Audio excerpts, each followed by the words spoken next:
Assalamu alaikum wa rahmatullahi wa barakatuh. I just wanted to thank the brother for coming here, and I was really touched by your story.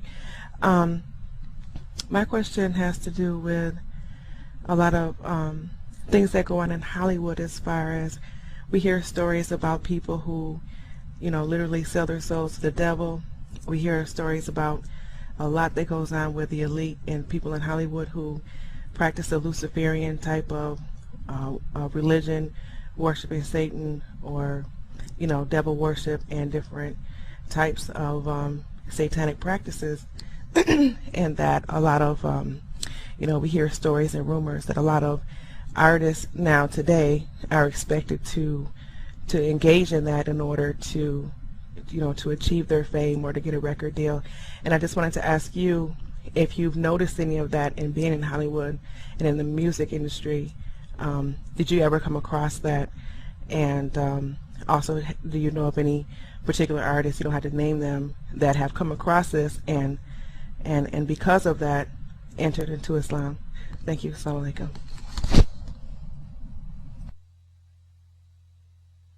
Walaikum assalam wa rahmatullahi wa barakatuh. Of course, being involved in the music industry, there's so much corruption in this music industry, and there's so many things that happen behind the scenes that is very wild when it actually comes to light. And this is why you have people like Ibn Qayyim al-Jawziyya, one of the scholars of the past. He said that music is the Quran of the devil.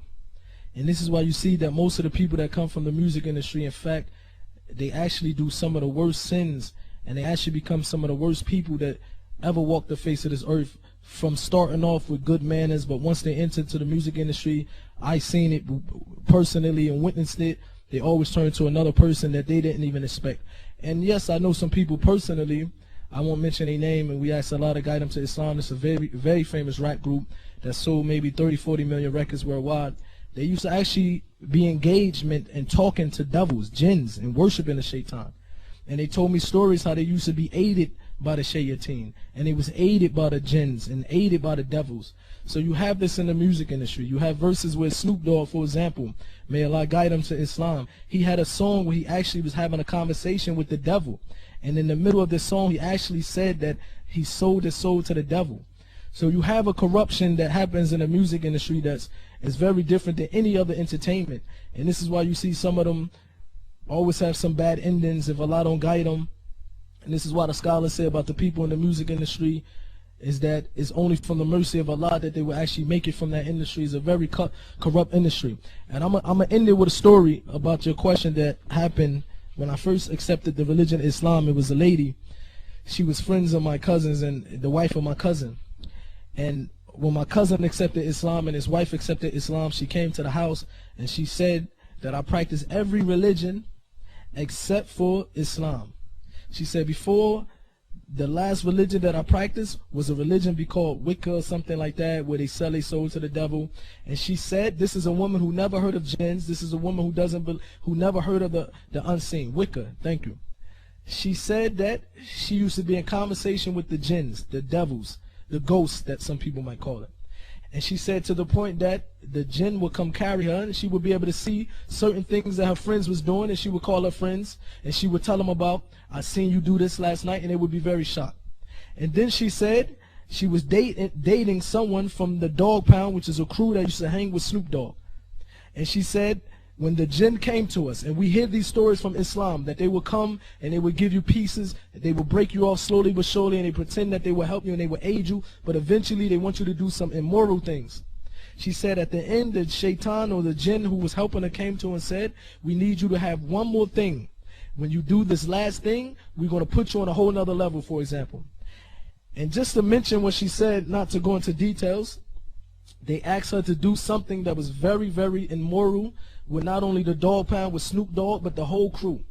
And she said ever since that day, she walked away and she stopped dealing with this religion because of the thing that it asked her to do at the end. And she started to investigate Islam. When she heard about the unseen, that Muslims believe in the jinns, and when she read about stuff describing the jinns and describing the shaitan, she knew instantly that this is who she was dealing with. So you have this in this industry, and it's a very corrupt industry, and this is why it's very important that the Muslims, we should stay away from that.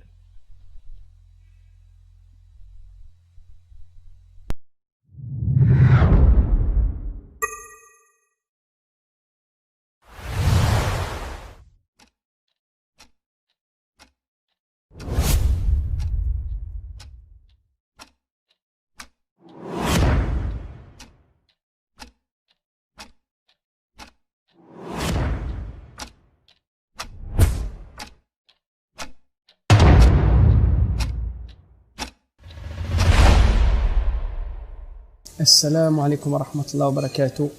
Bismillah ar-Rahman ar-Rahim. Alhamdulillah, shukrillah kathiran, tayyiban mubarakan fi. Voilà, je fais cette vidéo pour ceux qui me reconnaissent. Oui, c'est moi, Larsen. Pour ceux qui ne me connaissent pas, je me présente. Je suis Larsen, ancien rappeur français, issu de la Seine-Saint-Denis du 93. Alors cette vidéo, elle est faite après mûre réflexion, après des années de réflexion, après beaucoup d'expérience, beaucoup de recul. Et aujourd'hui, je me décide, Inch'Allah ta'ala, de parler à mes frères. De parler à mes frères du monde duquel je viens, dont je connais. Donc, la majorité des frères à qui je vais parler me connaissent. Cette décision, comme je vous ai dit, elle est vraiment réfléchie. Aujourd'hui, avec Jannah TV, on essaye de vouloir venir avec paix, respect et surtout avec amour pour Allah envers nos frères. Il faut savoir que moi, ce qui m'a donné le déclic, c'est la dernière tragédie qui s'est passée dans un endroit qui me touche vraiment. Car pour ceux qui le savent, ça fait plusieurs années que j'ai quitté la France pour mon pays d'origine, l'Algérie, où j'ai vécu 7 ans. Même si actuellement je me trouve au Maroc, je suis installé en Algérie à la base. Je suis résident algérien, alhamdoulilah. Et ces derniers jours, il y a une tragédie qui me touche énormément, qui sont le décès de 5 personnes à l'entrée du concert de notre frère Raouf. Je parle spécialement de cet événement car le malheur des uns fait le rappel pour les autres. C'est un très gros rappel pour moi et vraiment un déclic.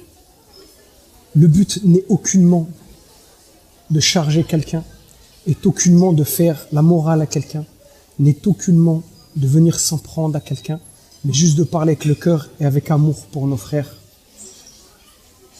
Car ces frères qui aujourd'hui sont embarqués dans cette passion, dans ce monde-là que j'ai connu 17 ans de ma vie, 17 ans de ma vie passés à bord de ce bateau qui est la passion de la musique, où on est passé par beaucoup d'étapes, où malheureusement j'ai été l'instigateur de pas mal de choses dans ce monde-là.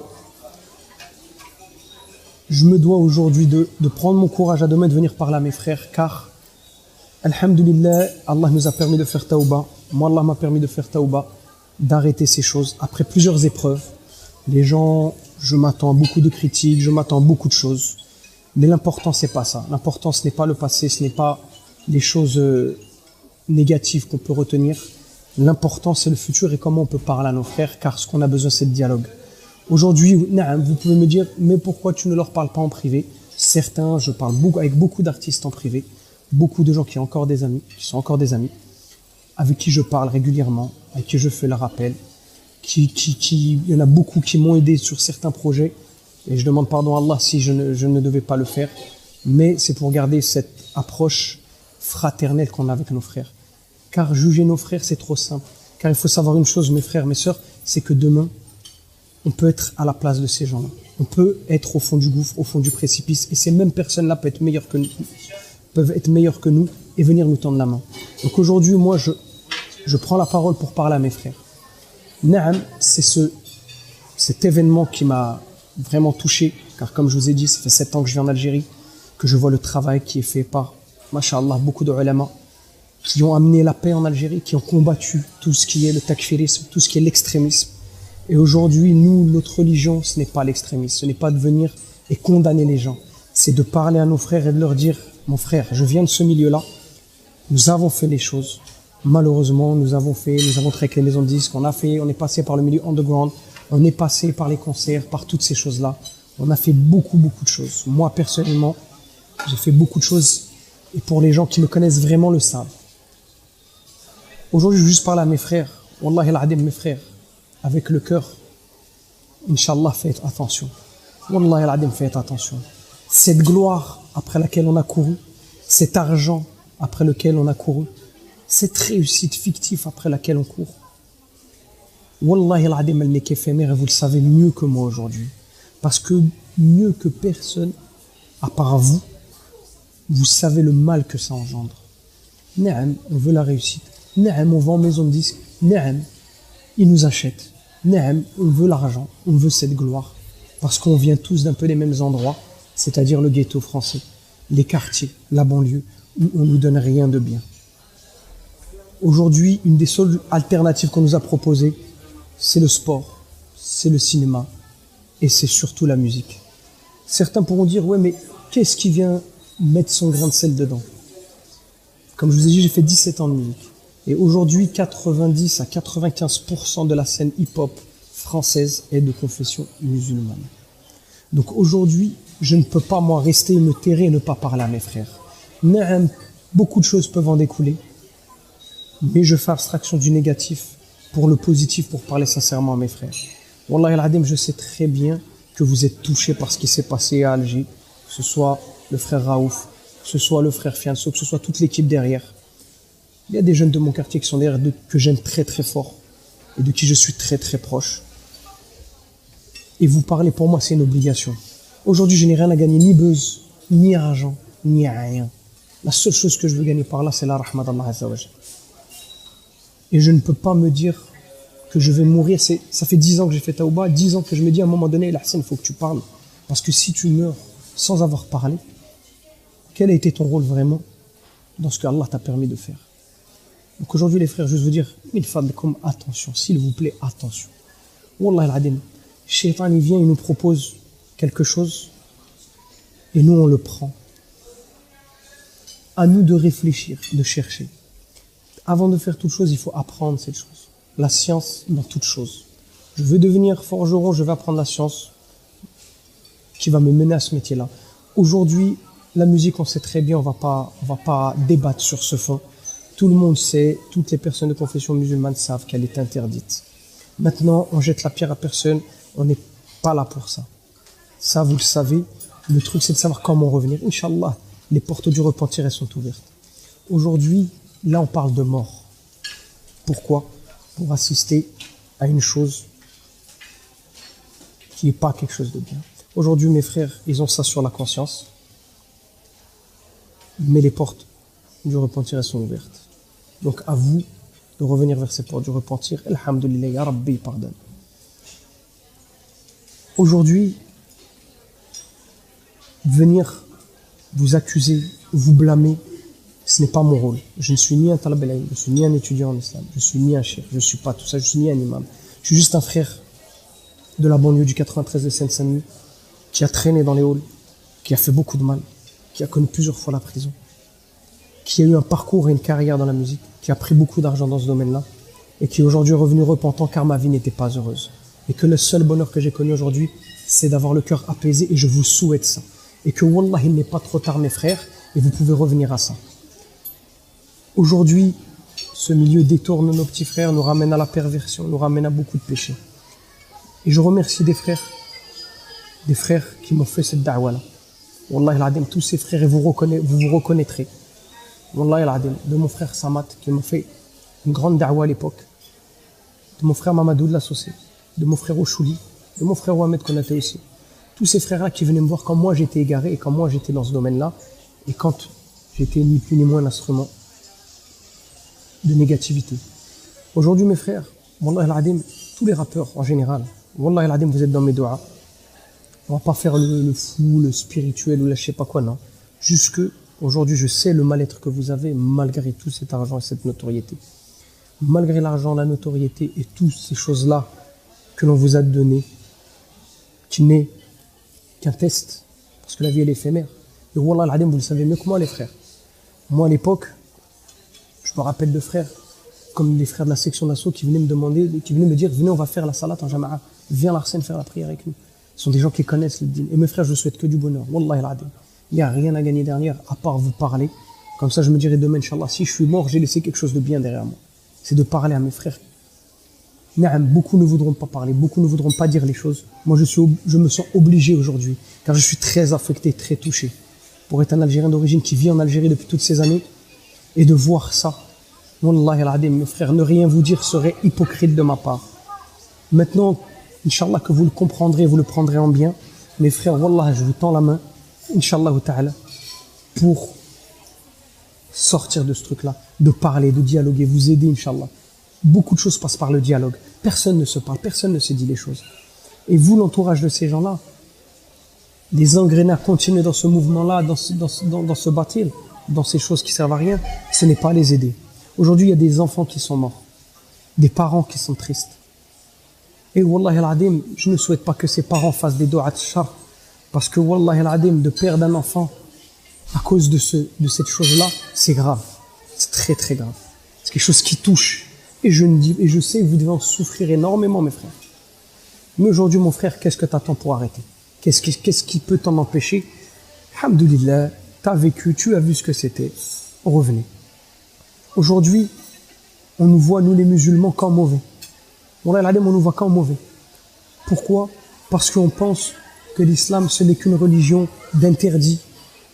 C'est qu'une religion de blâme. C'est qu'une religion... Non, on a beaucoup de choses qui sont permises. Et Wallahi al-Adim, mes frères, on a plein de choses à faire. On n'a qu'un message d'amour et de bonté à passer. Moi, Wallahi al-Adim, tous ces frères de confession musulmane qui sont dans le rap, Wallahi, mes frères, je vis un bonheur depuis que j'ai fait Taouba, et on est plusieurs et vous nous connaissez. Et je vous dis, mes frères, une belle vie vous attend. Une belle vie vous attend. Ne soyons plus les instruments du mal pour notre communauté. Wallahi al-Adim, ne soyons plus. Soyons des facteurs de progression, des facteurs de positivité. Et on peut passer outre les chemins du diable, de la perversion, de la musique. La musique, elle est utilisée pour contrer la da'wa du prophète, alayhi salam. La musique a été réprimandée plusieurs fois dans le Coran. Wallah, que quand j'ai su ça, parce que moi j'étais qu'un ignorant, et c'est ça que la science est importante, que l'ilm qabla al-qawli wal-amal, dans toutes choses. La science passe avant la parole et les actes, mes frères. Apprenez, et vous savez la base. Inch'Allah, mes frères, Wallah, je vous demande sincèrement, je suis personne aujourd'hui, juste un frère qui vous aime en Allah, et qui vous demande, Inch'Allah, revenez repentant. Les portes du repentir sont encore ouvertes. Le soleil ne s'est pas levé de son couchant, et vous n'êtes pas à l'agonie. Donc Allah accepte le repentir. Et là, le bien qu'on fera à notre communauté sera énorme. Il y en a marre de prôner la haine, la violence. Oui, vous pourrez dire, Larsen, t'étais un des premiers. Et qu'Allah me pardonne, j'ai fait Taouba aujourd'hui, j'essaierai de me battre le reste de ma vie pour aider mes jeunes des quartiers à sortir de ça. Et à aider les rappeurs, Inch'Allah ta'ala, à revenir de ça.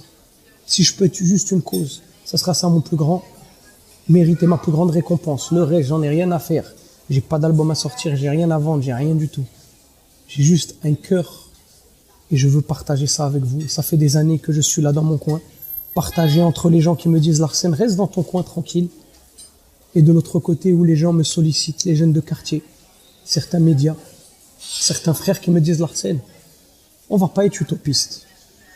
Mais Inch'Allah, fais ce devoir-là, de parler à tes frères. Donc aujourd'hui, je viens vous parler, mes frères. Wallahi al-Adim, tous les rappeurs de confession musulmane, Wallah, interrogez votre cœur, mes frères. Wallahi al-Adim, c'est bien les strass, les paillettes, les jets privés, les hôtels, les villas, toutes ces choses-là. C'est une chose que notre neuf s'y réclame et qu'il aime. Mais sincèrement, le soir, quand vous allez vous coucher au lit et que vous réfléchissez, si demain vous allez vous réveiller vivant, est-ce que vraiment ça vaut le coup? Est-ce que vraiment ça vaut le coup? Est-ce que toutes ces choses-là valent le coup? Est-ce que vraiment ça vaut le coup? Est-ce que dérouter nos frères et nos sœurs, ça vaut le coup? Moi, je connais exactement cette sensation. Nous, les jeunes de quartier, on cherche à réussir. Ce qui se passe, on nous a proposé certains chemins. Et je sais exactement ce que c'est de rentrer dans un bureau de maison de disques, de s'asseoir face à ces personnes ignorantes et qui sont là à nous utiliser en marionnettes pour la perversion. Je sais ce que c'est de sortir de la misère, de ne pas avoir un euro, d'être en galère et de penser à l'avenir. Et quand cette personne en face de toi te dit, tiens, tu vas prendre 100 000 euros, 200 000 euros, 500 000 euros, même 50 000 euros, tu as juste à signer là et à faire ce qu'on te dit et à nous donner ce qu'on veut. Donc nous, on ne vaut pas mieux que cette poignée d'argent. Je jure par Allah qu'aujourd'hui, j'essaierai de me concentrer de ce combat, parce que si personne ne le fait, personne ne le fera, et on doit le faire ensemble. Et aujourd'hui, c'est de parler avec le Coran et la Sunna, de ne pas laisser toutes ces personnes parler sans savoir, en blâmant nos frères, en les insultant, en leur faisant avoir le rumma. Ça, c'est pas bon, c'est pas le chemin à suivre. Le dîn, l'islam ne s'est pas imposé comme ça. Notre prophète sallam n'avait pas ce comportement-là. Parce que les gens qui sont là à agresser ces rappeurs, à agresser ces gens qui font du haram, ils ne rapporteront rien de bien à notre communauté. Donc mes frères, allons étudier, allons apprendre notre religion et parlons avec amour pour nos frères. Wallahi al-adim, ce qu'on manque dans notre communauté, c'est de l'amour et c'est pour ça qu'on s'entretue. Et c'est pour ça qu'on pense que du mal de l'autre. Alors que Wallahi al-adim, on veut que de l'amour. Donc mes frères, il y a un moment donné, voilà. Il faut qu'on vous parle, il faut qu'on vienne vous parler. Venir vous dire les choses. Faites tawbah, Inch'Allah. Revenez repentant vers Allah. Là, on parle de mort. On parle de mort, subhanallah. Combien encore il va falloir qu'il y en ait. Et on va parler de mort physique, mais de mort du cœur. On va parler de shirk, cette musique mène au shirk. Cette musique fait l'apologie du haram et du mal, de la drogue, du sexe. C'est ça qu'on veut pour nos petits frères. Moi, je suis papa. C'est ça que vous voulez pour vos frères, pour vos enfants, pour vos sœurs, pour vos filles. Hein? C'est ça que vous voulez aujourd'hui? Hein? C'est que vos filles deviennent des filles pas bien et que vos enfants soient des drogués. Hein? Vous savez ce que c'est? Moi, je viens du ghetto français. Moi, je sais ce que ça fait. Je sais ce que font les dégâts d'une arme. Je sais ce que fait le dégât de la drogue. Combien d'amis sont morts dans ce milieu-là? Combien d'amis sont morts dans la rue? On veut parler de crédibilité de vie. Ceux qui me connaissent savent que je l'ai vécu. Savent que je connais ces choses-là. Mais aujourd'hui, on n'est plus là pour les prôner, pour agresser les gens ou mettre à l'amende des gens. On est là juste pour vous dire que ces choses-là ne nous ont rien ramené de bien. À part des femmes tristes, des enfants tristes, des mères tristes, des pères tristes. Une communauté qui s'enlise, c'est tout ce qu'on gagne derrière ça. Rien ne vous empêche de plaquer tout ça et de revenir à une vie normale. Inch'Allah, ces paroles, peut-être elles vous serviront pas tout de suite, mais peut-être qu'elles vous serviront plus tard comme moi, elles m'ont servi. Celles de mes frères qui venaient me voir dans la rue et qui me disaient, Lars, réveille-toi. Wallah, t'es en train de tirer beaucoup de jeunes du mauvais côté. Je comprenais pas, moi, je disais, il me saoule, qu'est-ce qu'il me raconte? Mais ma'alish, un jour, vous serez dans une épreuve où ces paroles, Inch'Allah, vous serviront, mes frères. Et Wallah, il a dit que vous êtes dans mes doigts. Tous, autant que vous êtes. Parce que vous êtes mes frères. Même si on ne se connaît pas, on n'a pas d'affinité spéciale, on a partagé le même monde. Et je sais exactement ce que vous vivez. Je sais exactement la passion et l'appât du gain que vous vivez. Les engagements que vous avez. Ce neuf qu'on a envie de rendre heureux. D'être adulé, d'être aimé des gens, de penser qu'on a une mission, qu'on est quelqu'un, on n'est rien, parce que quand on va mourir, on va arriver dans l'état dans lequel on est mort, et devant Allah, et l'important c'est la fin. Donc je demande à tout le monde, je demande à Allah qui donne à tout le monde une bonne fin. Et Wallah mes frères, tout le monde, et on se connaît les frérots.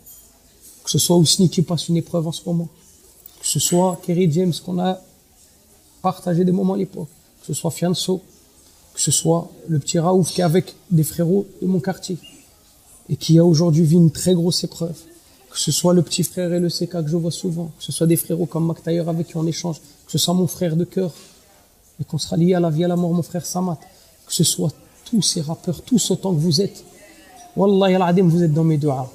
Et toute cette nouvelle génération de rappeurs, ou tous ces nouveaux jeunes qui veulent faire carrière dans ce monde, car le rap n'est plus une mode, c'est devenu un mode de vie. Wallah, mes frères, il n'y a rien de bien qui vous attend dans ce monde, à part vous enfoncer. Et je vous le dis avec le cœur et sans rien gagner. Certes, il y aura les gens qui parleront négativement. Certes, il y aura des gens qui diront, mais qu'est-ce qu'il raconte lui? Mais certes, il y aura des gens qui me comprendront et qui me connaissent. Et ça, ces gens-là que ça s'adresse. Et mes petits frères, Wallah al-Adim, qu'on n'est pas condamnés à des dealers, des braqueurs ou là je ne sais quoi.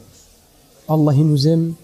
Et même la personne qui n'est pas religieuse, dans son cœur, elle sait que ces choses-là ne sont pas bonnes.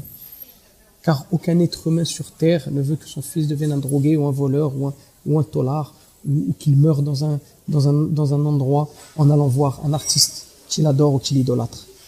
Wallah, mes frères, revenons repentants. Ce message, il est du cœur. C'est avec amour. On vous invite avec Jannah TV, même si vous voulez qu'on s'assoie, qu'on parle ensemble. Wallahi al-Adim qu'on le fait. On est ouvert. Oui, derrière, il y a tout un grand monde éphémère. Il y a des télévisions, des radios. Il y a des millions de personnes qui vous adulent aujourd'hui, mais demain, quand il y aura la redescente,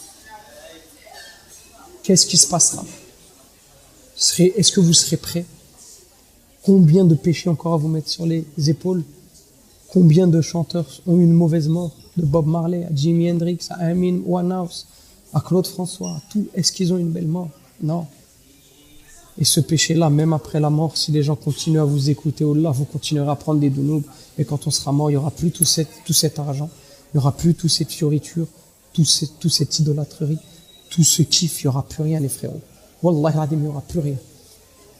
Une belle vie vous attend, à vous de la prendre. Inch'Allah ta'ala, c'est un message juste d'un frère qui vous aime fillah et qui veut votre bien. Et peut-être demain, ce sera moi qui boitera.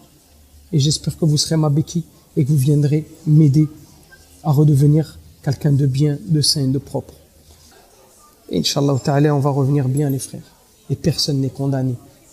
Et tout le monde peut revenir et faire tawba à Allah.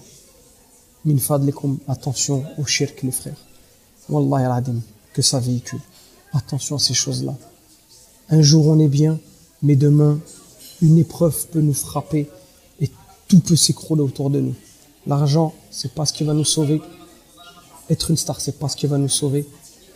Être entouré de toutes ces maisons de disques et ces médias, c'est pas ce qui va nous sauver. Et en général, on fait du mal à nos proches qui nous aiment dans ce monde-là. On peut mourir d'un instant à un autre. Vivons comme si c'était notre dernière heure, car on ne sait pas ce qui peut se passer. Et Wallah, c'est un message du cœur. Et les frérots, on se connaît. On sait, on est passé par le même milieu. Allah a mis des épreuves à chacun. Allah m'a mis des épreuves qui m'ont fait revenir à lui. Et je vous souhaite que ces épreuves-là vous fassent revenir à lui. Et on est ensemble et dans l'amour fillah, les frérots. C'est tout. Ceux qui ne comprennent pas, désolé, Inch'Allah, vous comprendrez plus tard, Inch'Allah. C'est tout. Salam alaikum wa rahmatullah. Sur ce, Allah wa al-alim, Dieu est le seul savant. Et c'est un message du cœur. Et qu'Allah permette d'accepter ma sincérité de ce message pour mes frères. Allah hafadkum ikhwa. Hayakum Allah. Comme l'a dit l'Hassan, nous ne sommes pas là en tant que moralisateurs ou donneurs de leçons, bien au contraire, comme l'aurait fait notre prophète bien-aimé et travailler main dans la main. Ceci est donc un message à toute personne capable de donner l'exemple aux jeunes, aux musiciens repentis, aux frères et sœurs venus de loin et qui ont embrassé le chemin du bien. Rejoignez-nous dans ce devoir que nous avons envers eux. Unissons nos forces et laissons de belles empreintes derrière nous. Ceci est un message aux rappeurs et musiciens actuels. Vous êtes pétris de talent et il est fort dommage de voir que vous consommez vos efforts et votre génie dans des futilités fortuites. Votre place n'est pas là où vous le pensez. Regardez comment des Ibn Rawaha ou tout autre poète et artiste ont fait triompher la parole du plus haut. Lisez la vie de vos ancêtres et inspirez-vous-en. Le monde n'attend que vous pour le rendre meilleur. Ceci est un message à toute la communauté. Jusqu'à quand allons-nous rester silencieux et les bras croisés face aux plans et contraintes que le diable met sur notre chemin? Quand allons-nous retrousser les manches pour voir le bien triompher? Celui d'entre vous qui est en mesure de nous aider dans le travail, qu'il le fasse savoir. Nos canaux sont à votre entière disposition pour propager le bien. Celui qui peut, ne serait-ce que par un simple partage, transmettre ce message au plus grand nombre, voire aux artistes musulmans, qu'ils le fassent aussi. N'oublions pas que le fait d'ordonner le bien et de lutter contre le mal est une obligation divine, comme le dit le Très-Haut.